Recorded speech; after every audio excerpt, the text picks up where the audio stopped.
guys think he died from a drug overdose? You're wrong! You're wrong! Literally! New final footage of Juice WRLD's death just dropped, and it's changing everything we thought we knew. For 5 years, we've been told Juice WRLD died after panicking during a police search. But this footage doesn't just show his final moments, it directly contradicts the official story and raises serious questions about what really happened that night. Let's get into it. The real story behind that fatal night. Before we get into the hospital footage from that night, we need to break down what really happened on the day Juice WRLD died. December 8, 2019 started like any other day for him. The young king was flying back to Chicago from LA on his private jet, probably thinking about celebrating his 21st birthday with family back home in the Chai. But what happened next didn't just change his life, it rocked the entire hip-hop world to its core. According to official reports from the Chicago Tribune, federal agents and Chicago police were already waiting when that jet touched down at Midway International Airport. Now, this wasn't no random search. They had been tipped off by the pilot himself about guns and drugs potentially being on board. When them feds started going through that plane, they found some serious contraband: 70 pounds of vacuum-sealed marijuana, 6 bottles of codeine cough syrup, 2 9mm pistols, a .40 caliber pistol, a high-capacity magazine, and metal piercing bullets. This wasn't just personal use amounts. We're talking about enough product to catch some serious federal charges. Now here's where the story gets complicated and where a lot of the confusion and conspiracy theories started bubbling up. Multiple sources reported that during this federal search, Juice WRLD allegedly swallowed multiple Percocet pills, possibly to hide them from authorities. But hold up, let's think about this logically for a second. Adam, 22, from No Jumper, who was close to Juice, brought up some real valid points about this narrative. In an interview, he expressed skepticism about the whole swallowing pills to hide them story.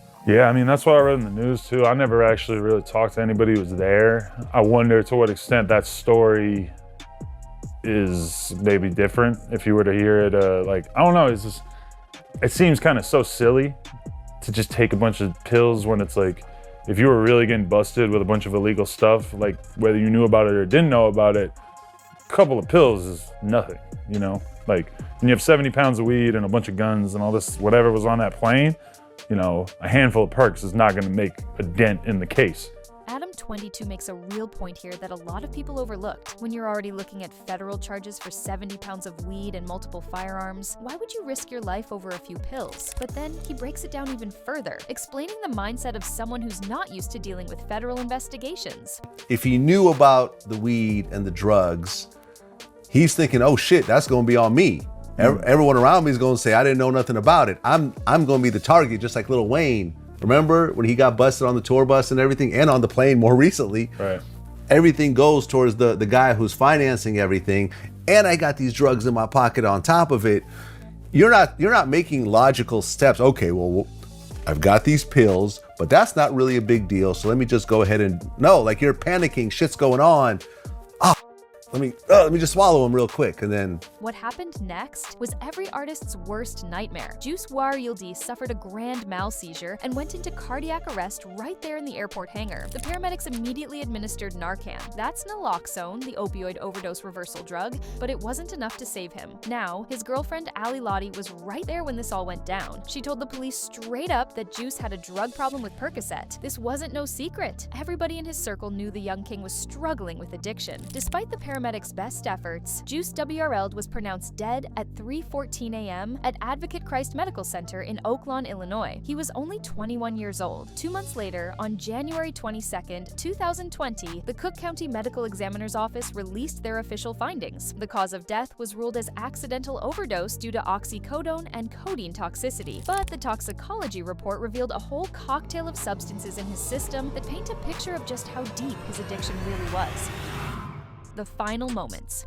When that news hit the block on December 8, 2019, that Jared Anthony Higgins, the young goat we all know as Juice WRLD, had passed at just 21, the whole culture froze. On God, we lost a real one way too soon. Since that tragic day, hella questions been circulating, theories been floating around, and new intel keeps dropping about what actually popped off at Chicago's Midway Airport. So what really popped off on that December morning? Let's start with the confirmed facts. No cap. Juice WRLD's private jet touched down at Chicago's Midway International International Airport around 2 a.m. on December 8, 2019. The flight from LA had been smooth, no drama until they landed. What Juice and his squad didn't know was that the feds in Chicago PD were already posted up at the Atlantic Aviation hangar ready to search the whip. They had intel suggesting the plane might be carrying some serious heat. As the boys in blue rolled up on the plane and started their search, the whole vibe switched up real quick. Among those on the scene was the kid Leroy, Juice WRLD's young protege, who later spilled some real tea about what went down next. According to Leroy's account, he peeped the police through the plane window and already knew it was about to be a problem. As the cops asked for passports, Juice WRLD and his day one G Money dapped each other up. What happened next flipped everybody's world upside down, no kizzy. Out of nowhere, Juice WRLD gasped and collapsed. Witnesses described him having a serious seizure with blood coming from his nose and mouth. Straight chaos broke out as his crew watched in shock, unable to help as police put them in cuffs for officer safety, allegedly shouting, "Get the fuck away from him." Because they were handcuffed, so there's not much they could do. But everyone else that was there was only one person who helped me.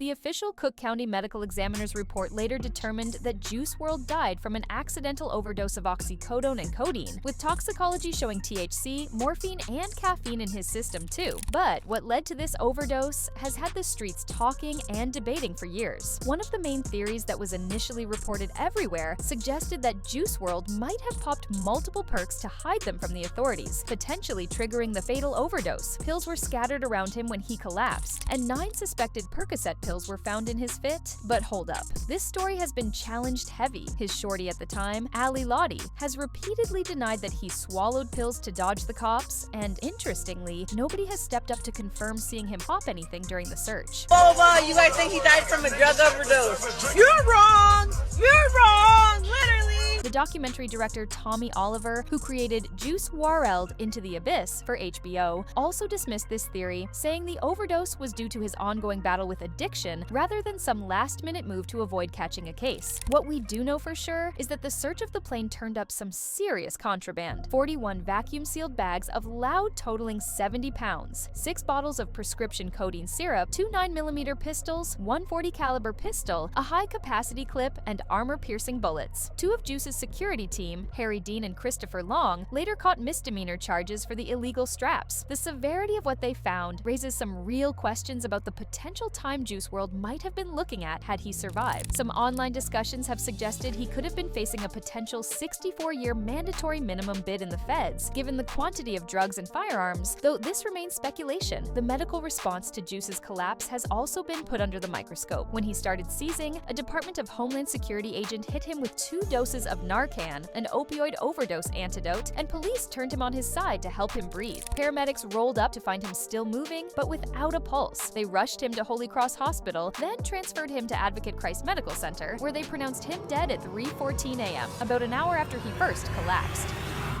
The truth behind the lies. What I'm about to tell you about Juice WRLD and his girl Ali Lottie is going to blow your mind. We're talking exclusive footage, hidden truths, and revelations that'll change everything you thought you knew about how the legend really died. Picture this. It's December 8, 2020, exactly 1 year after Juice WRLD left us. While the world was still mourning, Ali Lottie dropped something on her Instagram story that nobody saw coming. A video of Jared singing, recorded back in May 2019, months before his death. This wasn't just any random clip. This was intimate, personal footage that fans had never seen before. The kind of content that makes you feel like you're sitting right there in the room with them. But here's where it gets real twisted. That anniversary post was just the beginning of a storm that's been brewing for years. See, Ali Lottie has been sitting on secrets, and when she finally started talking, the streets went crazy. In November 2022, Lottie jumped on Instagram Live and said something that shook the entire hip-hop community to its core. Oh, you guys think he died from a drug overdose? You're wrong! You're wrong! Literally! You're wrong! So suck a dick. Okay?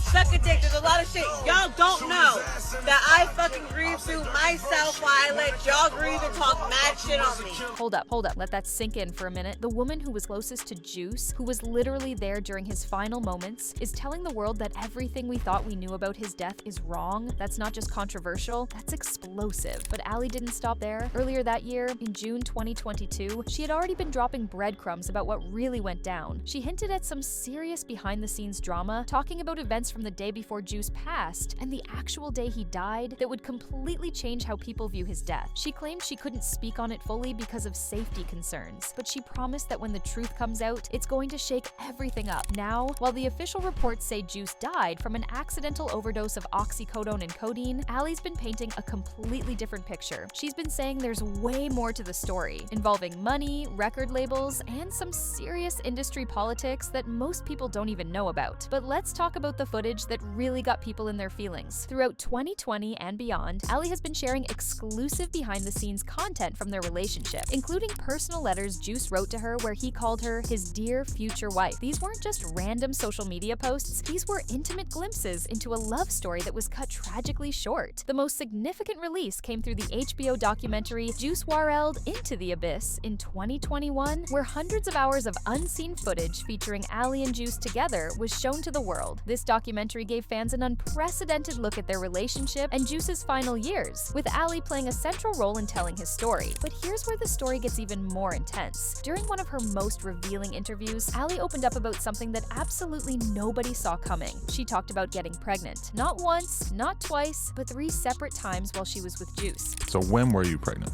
There was 3 separate times. Wow. But because of stress, because of everything going on, there was obviously different complications with different ones. This revelation hit different because it showed a whole other side of their relationship that nobody knew about. Allie explained how Juice desperately wanted to have a baby with her, but she kept telling him he needed to prove he could be responsible first. She was 26, ready for kids, but she wanted to make sure Juice was ready to be the father their child deserved. Was going to the doctors like for a couple months. I didn't let him. He wanted to have a kid. Literally, you need to wait. You need to if you could take care of dogs before you get me fucking pregnant, because I'm 26. I've been waiting. I'm good. I'm good. Unless you show me you're gonna be the best dad in the world, I don't want. Go ahead, go in there. I don't want to have a kid. I didn't have a dad. So I want to make sure my child has a good dad. The way Allie described their relationship was intense. She said they were practically inseparable. I was not even alone from his body for the most put together, maybe a day. If you put all the hours of all the times we weren't together, maybe a day. That's the kind of connection that most people only dream about. But here's what makes this story even more tragic. Allie lost all 3 pregnancies due to stress and complications from their lifestyle. But yeah, it'd just be a huge ordeal, but we'd try to keep it, and that's why I'd be in my baggy clothes and my baggy PJs or with a purse covering my tummy or whatever it was, because it was not just the only people that knew were me and Jared and maybe 2 other people. And now if you ask them, I'm sure that they'll, you know what I mean? But even then, they knew not to say anything. The secrecy around their pregnancies shows just how private and protective they were about their relationship. Only a handful of people knew what they were going through, and Allie kept it that way because she was particular about energy and didn't want negativity affecting what they were trying to build together. What's really wild is how Allie described Juice's reaction to the idea of having kids.